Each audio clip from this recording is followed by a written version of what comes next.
ಕಾಂತಾರ ಮೊದಲ ಅಧ್ಯಾಯದ exclusive story. Kantara ಮೊದಲ ಅಧ್ಯಾಯಕ್ಕೆ ದೈವದಿಂದ ಅಭಯ. ಕಾಂತಾರ ಸಿನಿಮಾ ರಿಲೀಸ್ ಆಗಿ ಸೂಪರ್ ಹಿಟ್ ಆಗಿತ್ತು. ಇದೀಗ ಮೊದಲ ಅಧ್ಯಾಯ ಏನೇ ಆದ್ರೂ ಕುಗ್ಗಬೇಡ ಅಂತ ದೈವದ ಅಭಯ. ನೀನು ಮುನ್ನುಗ್ಗು, ನಿನ್ನ ಬೆನ್ನ ಹಿಂದೆ ನಾನಿದ್ದೇನೆ. ಇದು ದೈವದ ಅಭಯ.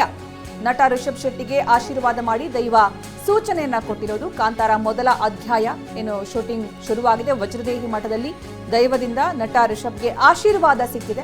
ಮಂಗಳೂರಲ್ಲಿರುವಂತಹ ವಜ್ರದೇಹಿ ಮಠದಲ್ಲಿ ದೈವ ಈ ಸೂಚನೆಯನ್ನ ಕೊಟ್ಟಿದೆ. ದೈವದ ಮಹಿಮೆ ಕುರಿತಾದಂತಹ ಸಿನಿಮಾ. ರಿಷಬ್ರನ್ನ ವಜ್ರದೇಹಿ ರಾಜಶೇಖರಾನಂದ ಶ್ರೀಗಳು ಆಹ್ವಾನಿಸಿದ್ರು. ನಟ ರಿಷಬ್ಗೆ ಧೈರ್ಯ ಕಳೆದುಕೊಳ್ಳದಂತೆ ದೈವವೇ ಈಗ ಸೂಚನೆಯನ್ನ ಕೊಟ್ಟಿದೆ. ಕಾಂತಾರ ರೀತಿಯಲ್ಲಿ ರಿಷಬ್ ಶೆಟ್ಟಿಗೆ ದೈವದಿಂದ ಅಭಯ. ವಜ್ರದೇಹಿ ಮಠಕ್ಕೆ ರಿಷಬ್ ಶೆಟ್ಟಿ ತೆರಳಿದ್ರು. ಅಲ್ಲಿಯ ಆಹ್ವಾನದ ಮೇರೆಗೆ ಆ ಸಂದರ್ಭದಲ್ಲಿ ಅಲ್ಲಿನ ದೈವ ಅಭಯವನ್ನ ಕೊಡುತ್ತೆ. ಏನೇ ಆದ್ರೂ ಮುನ್ನುಗ್ಗು, ನಿನ್ನ ಬೆನ್ನ ಹಿಂದೆ ನಾನಿದ್ದೇನೆ ಎನ್ನುವಂತಹ ಅಭಯವನ್ನ ದೈವ ಕೊಟ್ಟಿರತ್ತೆ. ನಾವು ಗಮನಿಸಬಹುದು.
ಕಾಂತಾರ ಸಿನಿಮಾ ಯಾವ ರೀತಿ ಭರ್ಜರಿ ಯಶಸ್ಸು ಕಂಡಿತು. ದೈವದ ಮಹಿಮೆ ಕುರಿತಾದಂತಹ ಸಿನಿಮಾ. ಅದಾದ ನಂತರ ಕಾಂತಾರ ಸೀಕ್ವೆಲ್ ಬರುತ್ತೆ ಅಂತ ಎಲ್ಲರೂ ಏನು ಕಾಯ್ತಾ ಇದ್ರು. ಅದರ ಒಂದು ಪ್ರಿಪರೇಷನ್ ಸಿದ್ಧತೆ ಕೂಡ ಆಗ್ತಾ ಇದೆ. ಕಾಂತಾರ ಮೊದಲ ಅಧ್ಯಾಯವನ್ನ ಪ್ರೀ ಸೀಕ್ವೆಲ್ ಅನ್ನ ಅವರು ತಯಾರು ಮಾಡೋದಕ್ಕೆ ಈಗಾಗಲೇ ಸಿದ್ಧತೆ ಮಾಡ್ಕೊಂಡಿದ್ದಾರೆ ರಿಷಬ್ ಶೆಟ್ಟಿ ಅವರು. ಈ ಸಂದರ್ಭ ವಜ್ರದೇಹಿ ಮಠಕ್ಕೆ ಭೇಟಿ ಕೊಟ್ಟಿದ್ದಾರೆ. ವಜ್ರದೇಹಿ ಮಠಕ್ಕೆ ಆಹ್ವಾನದ ಮೇರೆಗೆ ಭೇಟಿ ಕೊಟ್ಟಂತಹ ಸಂದರ್ಭದಲ್ಲಿ ಪಂಜುರ್ಲಿ ದೈವ ಆಶೀರ್ವಾದ ಮಾಡ್ತಾ ಇರುವಂತಹ ದೃಶ್ಯವನ್ನ ಗಮನಿಸ್ತಾ ಇದೀವಿ. ದೈವ ಅಭಯ ಕೊಟ್ಟಿದೆ.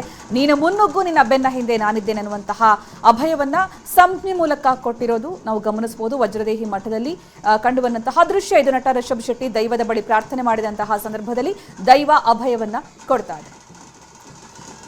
ಈ ಬಗ್ಗೆ ಹೆಚ್ಚಿನ ಮಾಹಿತಿ ನೀಡೋದಕ್ಕೆ ನಮ್ಮ ಪ್ರತಿನಿಧಿ ಪೃಥ್ವಿರಾಜ್ ಈಗ ನಮ್ಮ ಜೊತೆಗೆ ನೇರ ಸಂಪರ್ಕದಲ್ಲಿದ್ದಾರೆ. ಪೃಥ್ವಿರಾಜ್, ನಟ ರಿಷಬ್ ಶೆಟ್ಟಿ ದೈವದ ಬಳಿ ಪ್ರಾರ್ಥನೆ ಮಾಡಿದ ಸಂದರ್ಭ ದೈವ ಅಭಯ ಕೊಡ್ತು ಅನ್ನುವಂತಹ ಒಂದು ಸುದ್ದಿ ನಾವು ದೃಶ್ಯದಲ್ಲಿ ಕೂಡ ಗಮನಿಸಿದ್ವಿ. ಪಂಜುರ್ಲಿ ದೈವ ಯಾವ ರೀತಿ ಆಶೀರ್ವಾದ ಮಾಡ್ತು ಆ ಸಂದರ್ಭ ಏನಕ್ಕೆ ಕೇಳಿಕೊಂಡ್ರು ರಿಷಬ್ ಶೆಟ್ಟಿ ಅವರು? ಖಂಡಿತ ಸುಕನ್ಯಾ, ಇಲ್ಲಿ ಪ್ರಮುಖವಾಗಿ ಏನು ಕಾಂತಾರ ಫಿಲಮ್ನ ನೋಡಿದ್ವಿ, ಅದು ಈ ಒಂದು ಕಾಂತಾರ ಸಿನಿಮಾದ ಎರಡನೇ ಅಧ್ಯಾಯ ಆಗಿರುತ್ತೆ. ಈ ಮೊದಲನೇ ಅಧ್ಯಾಯ ಈಗ ಏನು ಅದು ಸೆಟ್ಟೇರಿರುವಂಥದ್ದು ಮತ್ತೆ ಚಿತ್ರೀಕರಣ ಆಗ್ತಾ ಇರುವಂಥದ್ದು.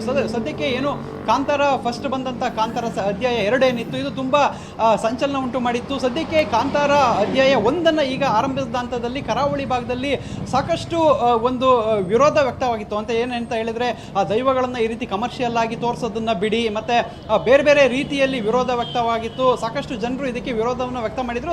ಸಾಮಾಜಿಕ ಜಾಲತಾಣಗಳಲ್ಲಿ ಏನು ದೈವಗಳನ್ನು ರೀಲ್ಸ್ಗಳನ್ನು ಮಾಡೋದ್ರ ಮೂಲಕ ಅವಹೇಳನಕಾರಿಯಾಗಿ ತೋರಿಸಲಾಗ್ತಾ ಇದೆ ಅಂತ ಹೇಳಿ ವಿರೋಧ ವ್ಯಕ್ತಪಡಿಸಿತ್ತು. ಈ ಎಲ್ಲದರ ಗೊಂದಲದ ನಡುವೆ ಆ ಶೂಟಿಂಗ್ ಮುಂದುವರೆದಿತ್ತು. ಆದರೆ ನಿನ್ನೆ ಏನು ವಜ್ರದೇಹಿ ಮಠದ ಇಲ್ಲಿ ಏನು ಮೈಸಂದಾಯ ದೈವ ಕೊಲೆ ಏನು ನಡೀತಿತ್ತು, ಅಲ್ಲಿಗೆ ಆಗಮಿಸಿದಂಥ ರಿಷಬ್ ಶೆಟ್ಟಿ ಅವರಿಗೆ ದೈವ ಈಗ ಅಭಯವನ್ನು ನೀಡಿರುವಂಥದ್ದು. ಅಂದರೆ ನೀನು ಮುನ್ನುಗ್ಗು, ನಿನ್ನ ಹಿಂದೆ ನಾನು ಇರ್ತೇನೆ. ಅಂದರೆ ಏನು ಕಾಂತಾರ ಸಿನಿಮಾದಲ್ಲಿ ಏನು ದೈವದ ಸನ್ನಿವೇಶಗಳಲ್ಲಿ ದೈವ ಅಭಯವನ್ನು ಕೊಡುತ್ತೆ, ಅದೇ ರೀತಿಯ ಸನ್ನಿವೇಶ ಈಗ ರಿಷಬ್ ಶೆಟ್ಟಿ ಅವರಿಗೆ ನಿಜ ಜೀವನದಲ್ಲಿ ನಡೆದಿರುವಂಥದ್ದು. ಸದ್ಯಕ್ಕೆ ನಿನ್ನೆ ಏನು ವಜ್ರದೇಹಿ ಮಠದಲ್ಲಿ ಈ ಒಂದು ಮೈಸಂದಾಯ ದೈವಕೋಲವನ್ನು ಆಯೋಜಿಸಲಾಗಿತ್ತು.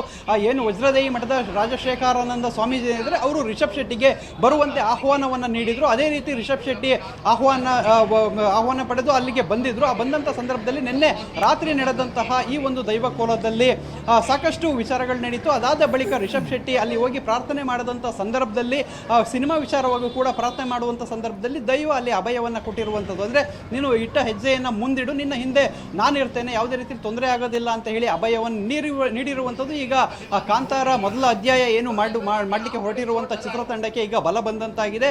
ಸೊ ಇಲ್ಲಿ ಕಾಂತಾರ ಸಿನಿಮಾದಲ್ಲಿ ಏನು ದೈವ ಅಭಯವನ್ನು ನೀಡುವಂತಹ ದೃಶ್ಯವನ್ನು ಚಿತ್ರೀಕರಿಸಲಾಗಿತ್ತು, ದೃಶ್ಯವನ್ನು ತೋರಿಸಲಾಗಿತ್ತು, ಅದೇ ರೀತಿ ದೃಶ್ಯಾವಳಿಗಳು ನಿನ್ನೆ ರಾತ್ರಿ ನಡೆದಿರುವಂಥದ್ದು. ಸುಕನ್ಯಾ, ಓಕೆ, ಧನ್ಯವಾದ ಪೃಥ್ವಿರಾಜ್. ಕ್ಷಮಿಸಿ, ಅದು ಪಂಜುರ್ಲಿ ದೈವ ಅಲ್ಲ, ಮೈಸಂದಾಯ ದೈವ ಅಂತ.